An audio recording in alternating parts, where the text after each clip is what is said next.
Je propose de passer aux questions de la salle pour poursuivre les débats. Forcément, il y a une question déjà là, monsieur et madame.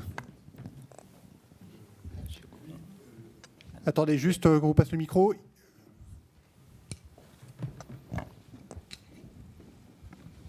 Bon, on a une demi-heure. Hein. Oui, je vous demande de vous présenter, bien sûr, et de dire voilà, pour quel organisme vous travaillez. Merci. Merci bien, Philippe Bourillon. Un peu plus fort, s'il vous plaît. Philippe Bourillon du Crédit Coopératif. Au-delà de l'apprentissage qui est un sujet évidemment majeur, quelles sont les formations proposées à ceux qui, à 30 ans, 40 ans, voire éventuellement des seniors aussi, veulent quitter leur secteur pour rejoindre l'industrie en venant des services, en venant du bâtiment, etc. Puisque les CFA s'arrêtent à 26 ans. Donc, quelles sont ces formations proposées ? Je vais reprendre encore mon exemple de la métallurgie, je suis désolé. On a effectivement une cinquantaine de CFA dans l'ensemble de la France et 50 AFPI, donc de la formation permanente. Les chiffres, je disais 40 000 apprentis, 150 000 personnes qui viennent dans les centres de formation permanente. Donc ces dispositifs existent. Alors il n'y a pas que la métallurgie, donc il y a d'autres branches qui s'en occupent aussi. Mais là, on a vraiment un dispositif qui est continu. Et on est en train de plus en plus d'essayer d'avoir, et Louis Gallois est allé en inaugurer un il n'y a pas très longtemps, on est en train d'essayer de mettre au même endroit les deux éléments pour que les publics très différents que sont des apprentis et des salariés en train de se former soient ensemble au même endroit, parce que c'est une richesse très importante. Jean-Pierre Collignon, un autre élément de réponse ? Oui, un autre exemple, rien que pour embêter, mais c'est sympathique, Monsieur Dubois, on a quand même quelques diplômes qui ont l'air de convenir aux entreprises. Je vous rappelle qu'on a par exemple le réseau des Greta, il y a 220 Greta en France. J'ai plus en tête le nombre d'heures de formation continue, le nombre de stagiaires, mais je sais que ça pèse 460 millions d'euros. Voilà. Je n'ai jamais prétendu faire partie de la grande masse, d'une entreprise de niche, avec une formation de niche, ouverte à des demandeurs d'emploi. C'était une plaisanterie, je vous ai dit. Sur sélection. Je peux ajouter une chose. Déjà aujourd'hui dans l'industrie, 40% de la valeur, c'est dans les services. C'est-à-dire que les entreprises industrielles, quand on fait la masse des chiffres d'affaires qu'ils dégagent, 40% de ces chiffres d'affaires, c'est en fait dans des services intégrés à l'entreprise industrielle. Donc, y compris à l'intérieur des entreprises industrielles, il y a de la place pour des services. Il y a des grandes entreprises qui ont des banques. Pour faire vite, puisque vous venez d'un... On va peut-être juste reprendre une autre question. Oui. Si. Voilà, merci. Ouais. Franche-Comté. Oui, moi, j'ai pas de questions a priori. Je voudrais vous dire que je suis venue en tant que présidente de la région Franche-Comté, région la plus industrielle de France, compte tenu du nombre d'emplois industriels par rapport à la population active. Je suis venue ici parce que je pense... Sincèrement, j'ai déjà eu l'occasion de le dire à Louis Gallois, que ma première responsabilité de présidente de région, elle est de ramener les jeunes, leurs parents et les enseignants vers les métiers de l'industrie. Aujourd'hui, dans les CFAI, dans les CFA industriels, il y a des sections entières qui ne trouvent plus preneurs dans notre région, alors que nous sommes un modèle industriel et que les métiers de l'industrie, a priori, dans notre région, on les connaît très bien. Mais il y a une désaffection complète qui est liée à plein de choses, mais qui est liée à une méconnaissance de ce qu'est aujourd'hui le métier de l'entreprise. Alors je pense qu'il y a aussi une inculture économique dans notre pays qui fait que le fonctionnement de l'entreprise, on ne le connaît pas et on s'en éloigne aussi.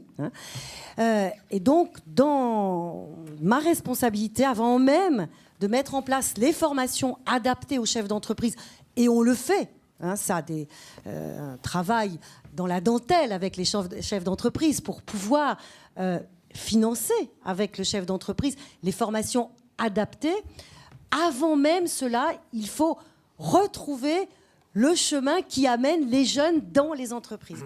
Et nous sommes en train de mener une campagne de communication avec tout le monde, avec l'UIMM, avec la CCIR, Mais déjà, la région a lancé une campagne en s'adressant à des jeunes qui travaillent dans plusieurs branches, automobile, plasturgie, microtechnique, horlogerie chez nous. On a fait des films. Et ces films, on les passe dans les salles de cinéma. Et ces films, ils vont sur les smartphones, ils vont sur les Facebook des jeunes. Parce que c'est comme cela que nous voulons que des jeunes s'adressent aux autres jeunes en leur disant « Pour nous, ça marche dans l'industrie, pourquoi pas vous ?» Donc je voulais témoigner de cela. Mais après, sur la formation, je pense que dans notre pays, il faut se faire confiance et qu'il faut arriver à co-construire entre les branches et les pouvoirs publics, et qu'à partir du moment où on se parle et où on s'échange nos moyens, on arrive à trouver des solutions. Parce que quand je vous entendais, Monsieur Dubois, j'étais vraiment très, très étonnée. Nous avons Cartier, Hermès, qui vient de s'implanter dans le Haut-Doubs profond, pays de l'horlogerie, et qui s'adresse à un secteur qui n'avait pas l'habitude de travailler de cette façon dans le luxe. Or, les exigences d'Hermès et de Cartier, elles sont sûrement presque aussi importantes que les vôtres par rapport aux bateaux que vous construisez. Eh bien, nous avons réussi avec le chef d'entreprise concerné qui a décroché ses marchés chez Hermès et avec le Greta du secteur et avec le centre de formation qu'a mis en place l'entreprise, nous avons mis en place des systèmes de formation individualisés, adaptés, où la région est partenaire à part entière de l'entreprise. Je me permets de vous répondre un tout petit peu. Les régions ne sont pas toutes gérées de la même façon. Excusez-moi. Mais en plus, la région est plutôt, effectivement, à l'image d'une région très en avance sur la formation, etc. Et globalement, je ne dis pas grand-chose. Je dis simplement, ce n'est pas adapté à nous. On travaille également pour Baccarat. On fait des lustres pour Baccarat, voilà, chez Multiplast. Et on fait de la pièce de télescope. On va vraiment chercher des trucs très, très différents. Mais moi, j'ai essayé. Alors, on a effectivement, comme dit monsieur, on a mis Pôle emploi, on a mis la région, on a mis... Enfin, c'est un parcours du combattant. Nous ne vivons pas dans le même espace-temps. Nous ne vivons pas dans le même espace-temps. Voilà. Peut-être que dans 3 ans, 4 ans, 5 ans, on aura réussi à former, à faire le truc. Voilà. Nous, c'est pas ça. Nous, c'est tout de suite. Moi, j'ai du boulot, j'ai signé des commandes, il faut que je livre des bateaux dans 1 an, j'ai besoin de monde maintenant. Donc, je vais aller le piquer chez mon concurrent, puis il va me piquer les miens après-demain. Donc, aujourd'hui, j'en forme en plus. Comme ça, on va essayer de nourrir un peu le bassin avec des gens qui savent faire. Vous voyez ce que je veux dire ? Et on n'a pas, vous parlez de Sabena qui est une PME, mais, ou de Turboméca, quand vous avez des perspectives d'embauche 100 personnes pendant 5 ans, tout le monde signe. Bien sûr, il n'y a pas de problème. Tout le monde signe. Moi, si je vous dis cette année, cette année peut-être 15-20, mais je ne suis pas sûr de les garder. J'ai peut-être, parce que je vais avoir un trou probablement. C'est comme ça mon business. Attendez. Et puis après, l'année prochaine, je vais en reprendre. Et puis peut-être pas. Moi, j'ai 2 entreprises de composite dans le Médoc. On va ouvrir pour 12 personnes un centre de formation dans un lycée. Donc, ne considérez pas votre cas comme un cas particulier. Il y a d'autres endroits en France. Et le modèle où l'entreprise crée son propre centre de formation aidé par la région, aidé par les OPCA, etc., doit devenir un modèle généralisé. C'est bien ce que vous avez fait. Mon centre de formation est ouvert aux autres entreprises. Très bien, vous avez réussi. Que ce soit 3 semaines, 3 mois ou 6 mois, il y a des formations spécifiques en fonction des besoins de l'emploi qui ne peuvent se faire que dans l'entreprise. Louis Gallois voulait réagir. Oui, quelques remarques. D'abord, sur l'image de l'industrie, je suis heureux de ce que Frédéric Saint-Jean nous a dit, qui pourrait, Madame la Présidente, vous donner un peu de baume au cœur sur le fait que cette image progresse. Je crois que la notoriété de l'industrie est en train de reprogresser. Et on est quand même beaucoup maintenant à parler beaucoup d'industrie, et d'abord parce qu'il y a un problème majeur en France, donc on en parle beaucoup et je pense que c'est positif. Deuxièmement, l'apprentissage. Moi, je suis extrêmement préoccupé. Moins 8% d'apprentis en 2013 par rapport à 2012, et le début de l'année est catastrophique sur les 2 premiers mois. Parce qu'on était déjà sur des mois très bas en janvier, février 2012, 2013, et on est en dessous, et significativement en dessous, sur les 2 premiers mois de l'année. Monsieur Collignon, vous avez fait un rapport excellent, remarquable, dont je conseille la lecture à tout le monde sur les obstacles non financiers à l'apprentissage. Mais je crois aussi qu'il va falloir y mettre des sous dessus. Il va falloir mettre des sous. Tous les acteurs doivent se mobiliser. Mais ce que vous disiez, Monsieur Dubois, c'est exact. Les PME, pour eux, lorsqu'elles veulent faire sérieusement l'apprentissage, c'est coûteux. Lorsqu'il s'agit d'un artisan qui embauche un apprenti pour lui faire le boulot d'un ouvrier normal et le paye moitié prix, là, par contre, lui, il fait une bonne affaire. Mais il ne forme pas l'apprenti. Vous, dès lors que vous faites de l'apprentissage sérieux, ça a un coût. On le sait bien. Et pour les PME, c'est une charge. Je constate qu'en Allemagne, ils y arrivent, mais les marges des entreprises sont plus importantes. Et je pense que c'est tout à fait important. Troisième sujet, je regarde mon papier, la formation. Alors, Monsieur Dubois, je serais moins d'accord avec vous peut-être. Les gens vont changer de métier plusieurs fois dans leur vie. Et il faut les préparer à ces changements de métier. Donc la formation, elle doit assurer une employabilité, c'est-à-dire une capacité à bouger d'un métier à un autre. Et les formations très pointues, elles s'acquièrent dans l'entreprise, chez vous. Mais il faut qu'il y ait un socle suffisamment général pour que la personne, lorsqu'elle ne pourra plus travailler chez vous parce qu'il n'y aura pas de boulot ou parce qu'elle a envie de partir, elle puisse aller travailler ailleurs et se reconvertir. Dernier point, Alain Rousset, notre débat sur la décentralisation. D'abord, un point d'accord qui vous étonnera. L'emploi et la formation professionnelle, ce sont les régions. L'animation est issue des PME, c'est les régions. Ceci étant dit, il est normal, il est souhaitable qu'il y ait des plans nationaux aussi. Parce que les moyens de la France ne sont pas illimités, qu'on ne peut pas faire 22 fois la même chose dans 22 régions.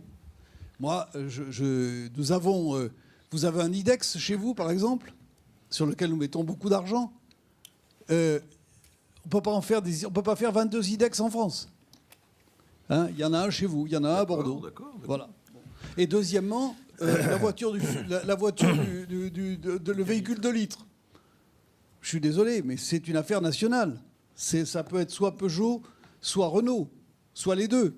Il n'est pas anormal que ce soit ces deux entreprises qui s'intéressent aux véhicules de litre avec l'appui des très grands équipementiers aussi. Bien sûr des PME, mais aussi des grands équipementiers. Et il faut bien qu'il y ait un endroit où nationalement ça se fait. J'ajoute l'usine du futur que vous avez citée, Alain Rousset. L'usine du futur, décentralisée. En Allemagne, c'est un programme national qui s'appelle 4.0. C'est un programme national, drivé depuis Berlin. Donc vous voyez que même en Allemagne... Ils peuvent se tromper. Non, ils peuvent réussir aussi. Oui, je souhaiterais que... Je ne suis pas absolument sûr qu'ils se trompent sur 4.0. Oui, pas sur ce plan en tout cas. Merci. Alors, question... je peux me permettre de... Oui, vous pouvez réagir et puis on passer le micro. Parce que alors ici, et puis... je suis d'accord sur le... Madame là-bas au fond. Je suis bien d'accord sur le fait qu'il faut un socle de formation générale qui permette aux salariés d'évoluer tout au long de leur carrière. Mais je ne voudrais pas qu'on oublie quand même qu'on a un besoin, mais crucial, de spécialistes. Et de spécialistes de haut niveau, que ce soit l'ouvrier qui doit faire des petites découpes. Voilà. Sinon, tous nos métiers de main-d'œuvre et toute notre industrie, elle va partir dans les pays low cost. Hein. On va se faire d'illusions. Donc on a besoin quand même d'avoir des super ouvriers. Ils n'ont pas tous besoin d'apprendre à parler anglais. Ils ont... Bon, voilà. Mais ils ont besoin... Dans l'aéronautique, c'est important à presque tous les niveaux, non ? L'ouvrier, non, je suis désolé. Le problème bien sûr, il faut cette formation générale. Le problème qu'on a en France, c'est que on n'a pas nécessairement les spécialistes pointus, mais à la sortie de la formation initiale, il y a 150 000 jeunes qui sont en très grande difficulté de formation générale par an, et 80 000 jeunes qui abandonnent l'université après la première année. Donc on a vraiment un sujet, y compris de formation générale d'une partie importante des cohortes successives. On va prendre alors la question de monsieur, et puis madame aussi, si vous pouvez poser votre question dans la foulée, ce serait parfait, parce que le temps passe. Et... Henri Navassel, je dirige un centre de formation industrielle et technologique de la branche professionnelle Et j'ai très envie de réagir sur tous les sujets, bien entendu, mais je ne vais pas le faire. L'orientation, vrai sujet, ça fait 40 ans qu'on en parle et on ne sait toujours pas traiter ce sujet-là correctement en France. Deuxième problématique, est-ce qu'on fabrique en formation professionnelle des gens diplômables ou des gens employables ? C'est un sujet fondamental. Le président Saint-Jour vient d'évoquer l'échec des 150 000 et des 100 000 enseignements supérieurs. Donc qu'est-ce qu'on fait en formation professionnelle ? Le problème du salaire de l'apprenti, M. Dubois parlait de 40% du SMIC. Quand vous avez un BTS en première année qui a fait un bac pro en apprentissage, il faut le payer 80% du SMIC. Donc il n'y a pas une PME qui prend un BTS à 80% du SMIC, sachant qu'il n'est présent que 50% du temps. Donc vrai sujet. Quatrième sujet, je rebondis complètement sur vous. Dans mon centre de formation, je rêve de fermer les salles de classe pour que les cours de français, d'anglais, de maths se fassent dans l'atelier. Voilà, et je pense qu'on peut le faire. Sur les stylos, même chose, les métiers industriels se diffusent dans toutes les professions et pas que dans l'industrie. Et de fait, dans mon centre, on est impacté en termes d'effectifs d'apprentis à la rentrée par la baisse de l'activité du bâtiment, parce que les métiers industriels, électricité, maintenance, électronique, domotique, ce sont des métiers industriels, mais faits pour le bâtiment. Et derrière, ce manque d'embauche et donc les effectifs de rentrée de moins 8 ou moins 10%, malgré le fait qu'on dise que l'industrie c'est l'avenir, c'est une catastrophe en termes de sourcing cette année, où nous n'avons plus de candidats en maintenance, en électrotechnique, parce qu'ils savent qu'il y a 6 mois, il n'y a pas eu d'embauche. Donc un vrai travail. Mais je voudrais surtout vous alerter sur un problème que je vis en Ile-de-France, en termes de recrutement et de discours sur l'avenir de l'industrie, les métiers porteurs, les métiers en tension. J'ai mis à la porte, le 15 décembre, 150 jeunes que j'avais accueillis dès le mois de septembre sur les métiers industriels, que j'ai formés pendant 3 mois et demi et qui n'ont pas trouvé d'entreprise d'accueil. Pourquoi ? Ils étaient black beurre. Ça fait 2 ans que ça dure, 2 ans de suite que j'en mets 100 sur le carreau, 150. Donc attention au discours métier en tension, on attire tout le monde. Dans la région Île-de-France où je travaille, mais un peu comme M. Gilloire, Drancy, Mantes-la-Ville, etc., je n'ai plus de petits Gaulois. Et ces gens-là ont beaucoup de mal à trouver une place dans l'entreprise. Ils ne parlent pas bien français. Et ils ont des problèmes de comportement. Bref, ils ne sont pas adéquats. Et là, je pense qu'on va sur une tension sociétale grave. Et je profitais de la fabrique pour que ce sujet puisse être évoqué. Merci beaucoup. Alors attendez, juste, j'ai dit qu'on prenait 2 questions. Donc le sujet de la place de ces jeunes issus. Bénédicte Michon, PM-ETI. Pensez-vous que la réforme de la formation professionnelle qui a été mise en place avec les partenaires sociaux va pouvoir améliorer la situation actuelle? Et sinon, que faut-il faire pour la rendre un peu plus efficace?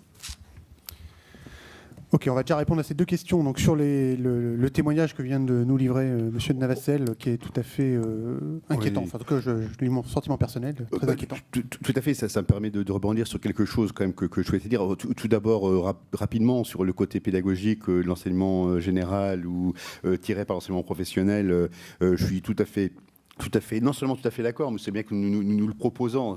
Ça porte un jargon, c'est une belle ratée justement de la réforme de la formation professionnelle, parce que évidemment tout le monde s'empresse à pas le faire. C'est l'enseignement général lié aux spécialités. L'idée effectivement, c'est de faire de l'enseignement général qui soit tiré par les spécialités. Et ça c'est important, parce que quand vous parliez tout à l'heure des sorties sans qualification, des 150 000 sorties sans diplôme, je rappelle que quand même une part essentielle de ces sorties se font en première année de bac pro 3 ans, parce que les jeunes n'ont pas trouvé ce qu'ils comptaient y trouver, ou parce qu'ils ont retrouvé des pratiques pédagogiques telles qu'elles étaient au collège et qui ne leur plaisaient pas, et qu'on n'a pas été capable de leur proposer ce que j'appelle des fois rapidement un autre menu. C'est-à-dire qu'on a tous une responsabilité majeure sur ces ruptures, parce qu'on n'est pas assez novateur dans les pratiques pédagogiques, parce qu'on revend aux gamins ce qui ne leur a pas plu au collège. Alors qu'est-ce qui se passe ?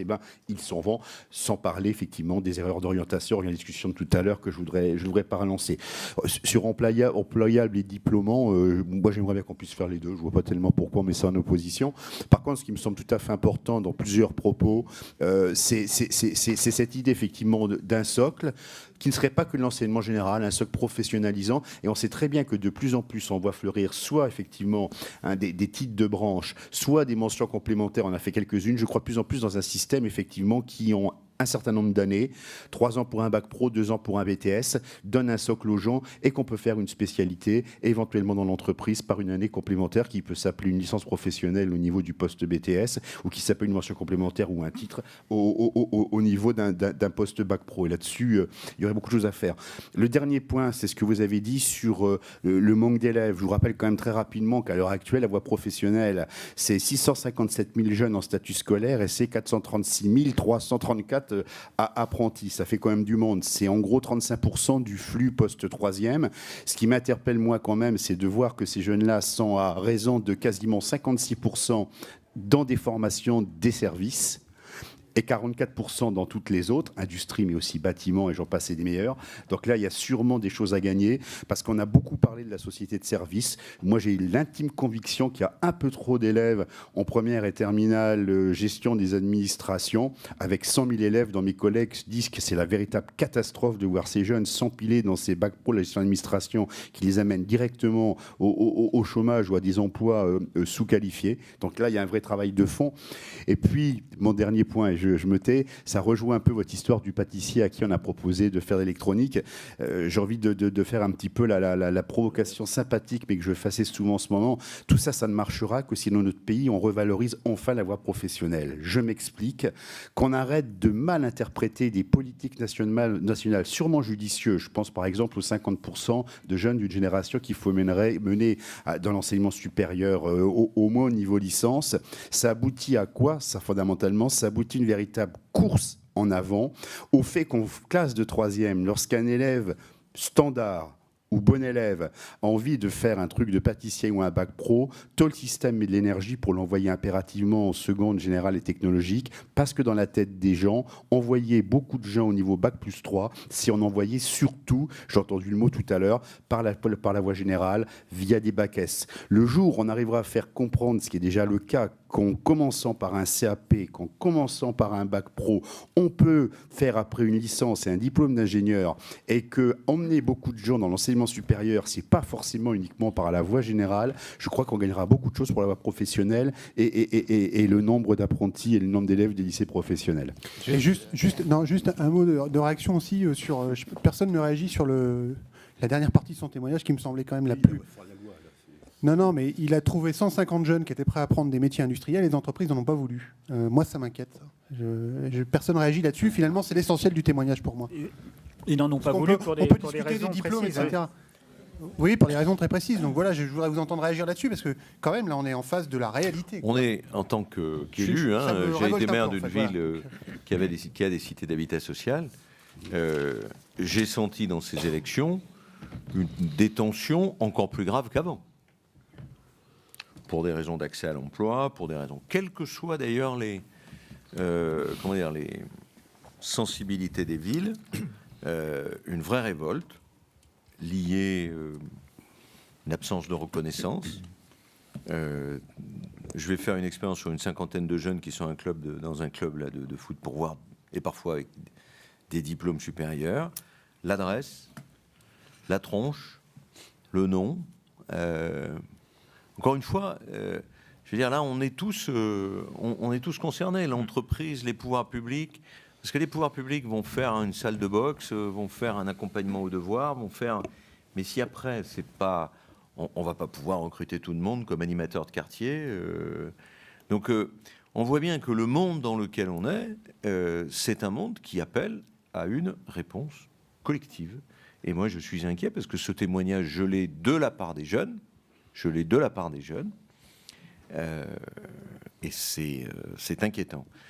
Puisque j'ai la parole, un mot sur la loi formation, qui n'est pas une révolution extraordinaire.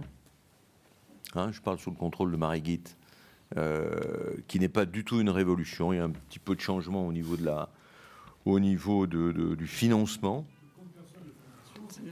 Non, je parle du côté des régions.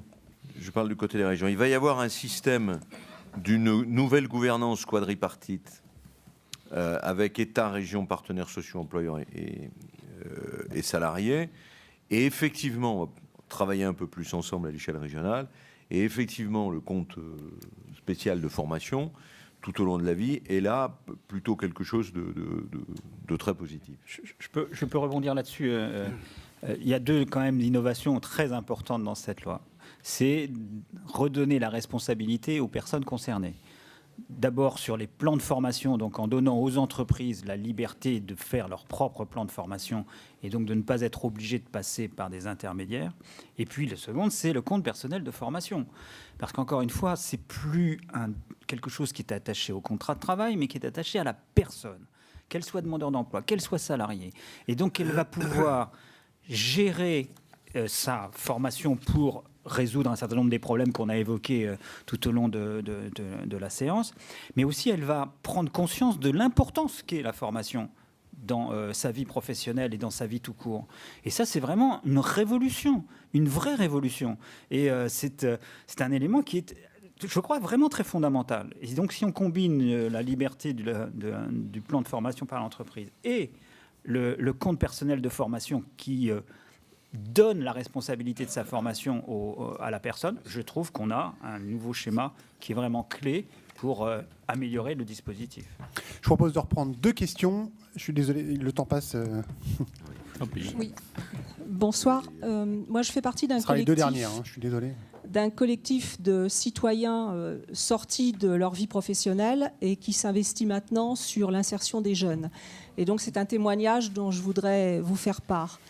D'abord, les jeunes que nous aidons, nous constatons que sur le bassin de vie où nous nous trouvons, c'est-à-dire dans l'Oise, ils ignorent quasiment tous, totalement, le milieu professionnel. Donc, ils viennent parce qu'ils veulent un emploi, mais ils ne savent rien du milieu professionnel. La deuxième chose, c'est que parmi ces jeunes, on a des jeunes avec une qualification, par exemple un CAP de mécanique, un bac pro de maintenance de systèmes industriels. Et donc, on leur dit, mais pourquoi tu as passé ce diplôme? Pourquoi tu as fait ce type d'études? Tu connais bien quelque chose, quand même, tu vois bien vers quoi tu veux aller. Et en général, ils répondent, quand ils sont dans une branche professionnelle, dans une formation professionnelle, au collège, ça ne marchait pas très bien, donc on m'a dit qu'il fallait que je fasse du professionnel. Je vous donne tout de suite le niveau de ceux qui se présentent en professionnel. Ça donne une petite idée du pourquoi les entreprises ont du mal à prendre probablement de l'apprentissage. Enfin, au vu de tout ça, on a mis en place un concept qui s'appelle compteur de métier. Et notre idée, c'est que tous les gamins, de la 6e à la 3e, pour ne pas attendre qu'en 3e, on leur dise tu as 15 jours pour choisir ton orientation. Donc, de la 6e à la 3e, pendant 1 heure, au moins une fois par an, un professionnel vienne raconter son métier. Ce n'est pas pour présenter tous les métiers, c'est juste pour d'abord éveiller les curiosités, donner quelques bribes de connaissances sur le milieu professionnel, montrer qu'on se construit dans le travail, pas seulement dans la consommation, d'autant qu'ils n'ont pas de fric, alors ça va mieux, etc. Eh bien, les 2 difficultés majeures que nous rencontrons, la première, c'est que les collèges disent, alors on le fait dans des collèges, mais quand même, il faut se battre. On a mis 2 ans avant de commencer. Et les collèges disent, comment voulez-vous qu'on trouve le temps? Mais ce n'est pas possible. On leur dit, mais on fait 1 heure à la place d'un cours avec le professeur, 1 heure par an dans chacune des classes. Et on nous dit, bon alors peut-être à partir de la 4e, mais non, la 4e c'est trop tard, c'est la 6e. On a obtenu la 5e, pas encore la 6e. Donc, Monsieur Collignon, j'étais très séduite par votre discours, mais excusez-moi, allô la Lune, ici la Terre. Et puis la deuxième difficulté énorme que nous rencontrons, c'est que nous ne trouvons pas de professionnels. Donc il y a les vieilles barbes, enfin pour moi c'est pas une barbe, mais c'est les vieux de notre espèce qui venons raconter des métiers. Mais il faut des professionnels, des actifs, des jeunes qui viennent raconter ce qu'ils font, qui font briller les yeux des jeunes, oui. Mais il en faut, et on en trouve difficilement. Donc certes, c'est un discours politique que vous portez, mais il faut que ça descende jusque dans les entreprises, parce que vraiment, sur un bassin comme le bassin craillois dans l'Oise, je vous garantis que c'est dur. Il faut des passionnés qui parlent aux jeunes, pas nécessairement des jeunes. Il faut des passionnés. Ils peuvent être vieux, très vieux, mais il faut des passionnés qui expliquent avec passion ce qu'ils font. Voilà. On revient, et pas seulement des jeunes.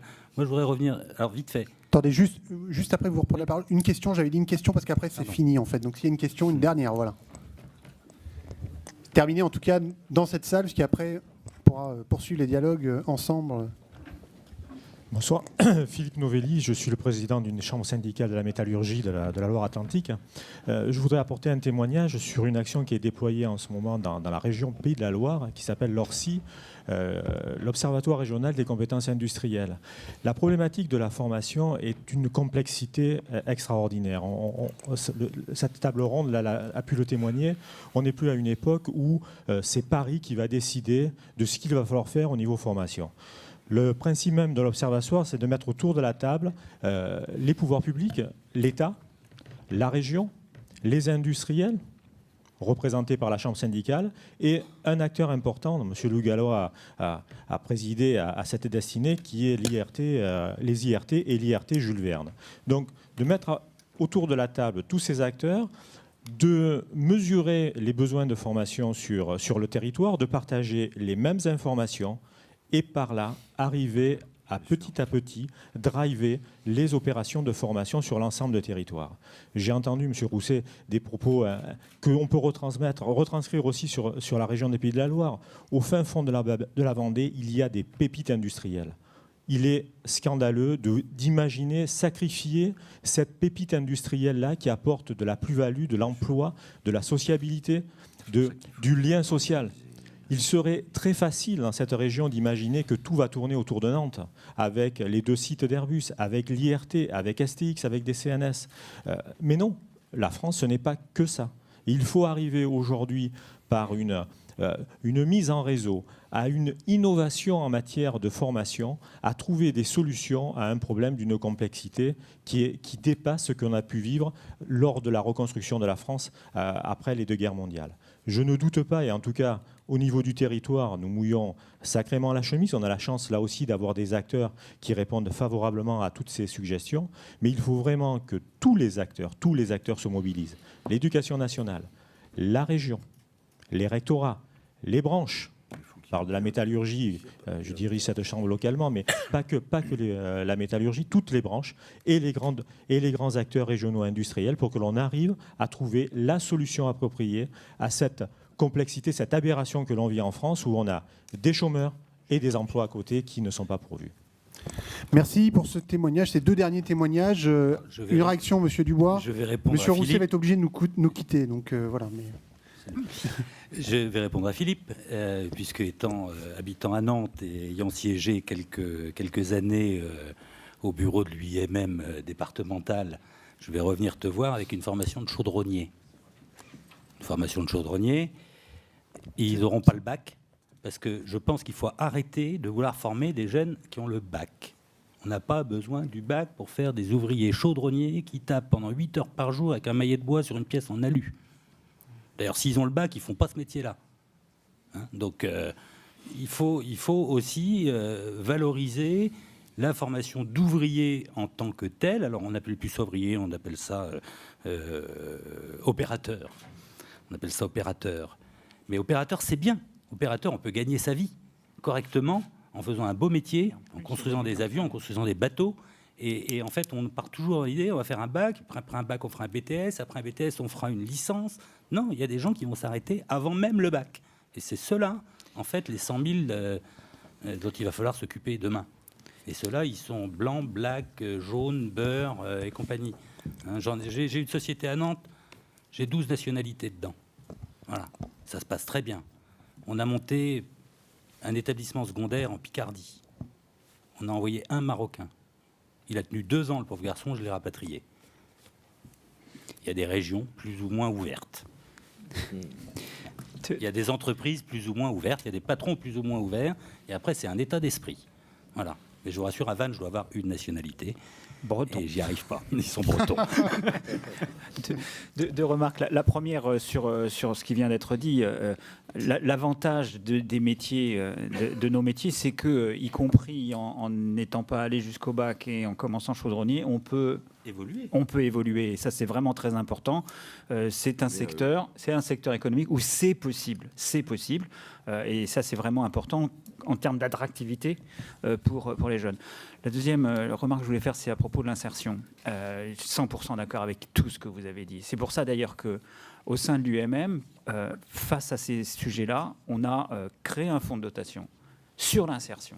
Ça s'appelle Agir pour l'insertion dans l'industrie.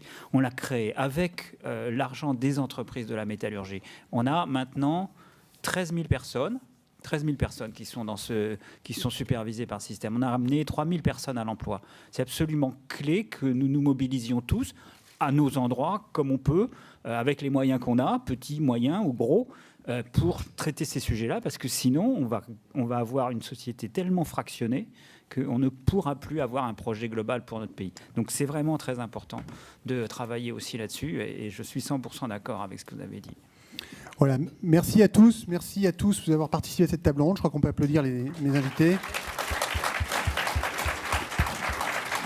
Et je vous remercie tous de votre présence à ces nouveaux entretiens de la Fabrique. Voilà, merci beaucoup.